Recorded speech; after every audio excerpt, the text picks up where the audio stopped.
coffee goes in the hopper and then comes into the roaster, there's a bed of burners under the drum that are heating the coffee across the roast. And you can actually see the coffee here mid-roast. That allows us to, roasting coffee is done by sense, by sight, sound, and smell. So you can take it out and see the color and smell to determine where you are in the roast. And it's a delicate process, correct? It definitely is a delicate process. You were saying that 30 seconds could make or break a batch of coffee. Absolutely, just a matter of 30 seconds can take you from a roast that's ideal to a roast that is not good at all. And y'all are roasting in small batches, so about how many pounds are y'all doing compared to like a large national brand? Yeah, so our roaster, this roaster is a 30 kilo roaster. The most we'll do on this is 45 pounds. And that's only of certain coffees, because some coffees can't be roasted in that volume because of maybe the size of the coffee or the density of the coffee. So we may roast smaller batches. The little red roaster back here is a little bit smaller. It's a 15 kilo. That's the roaster we started out on. We don't run over 22 pounds in it. A lot of commercial large volume roasters, they can be running on a 120 kilo roaster. It does, that's about 240 pounds per batch. So you can achieve a lot better precision and a little better roast profile with a smaller batch like this. It also allows us to do roasting to order so that we don't have a large inventory of coffee. We are only roasting as we need it for orders and for customers, so it stays fresh longer. So this coffee is about done. This is a Brazil Cerrado that is coming out now. It is, yep, so just a few minutes more. So if you'll stand, come over here, and you can kind of stand and watch this.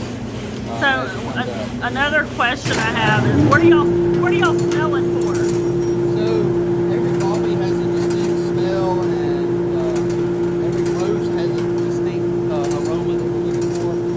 So he's factoring this, checking to see, is it matching what we always do? Is it matching what we expect? Now this is a cooling tray. The loud noise is the fan that is cooling air through that. So when the coffee falls out into the cooling tray, the air will come through it and cool it and stop the roasting process.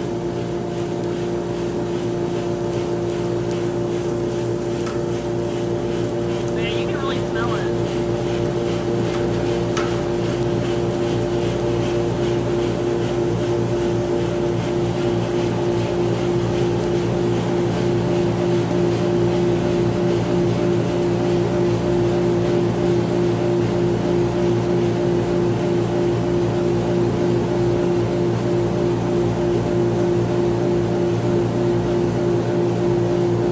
So if somebody comes in for coffee at Queen Bee, how fresh is the coffee? Would you say if I ordered a latte, like how long ago has it been roasted?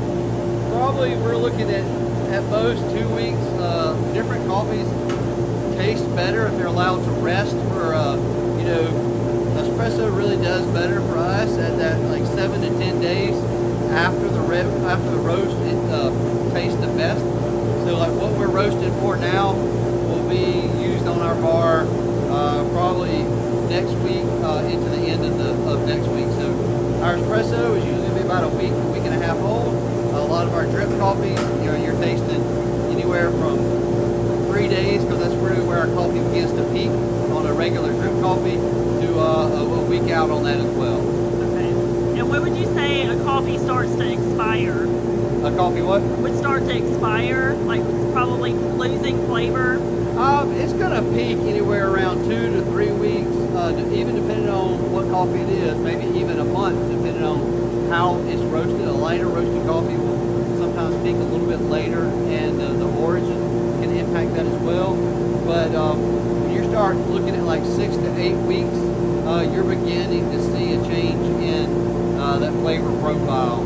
But like we discussed earlier, you're looking in a grocery store. Most of those coffees are, likely 6 months old before it ever makes it to the shelf. Okay. All right. Anything else you want to add? Let us know. I don't think so. Not right now. Okay. Kind of loud back here now. Yeah, it is. Thank you.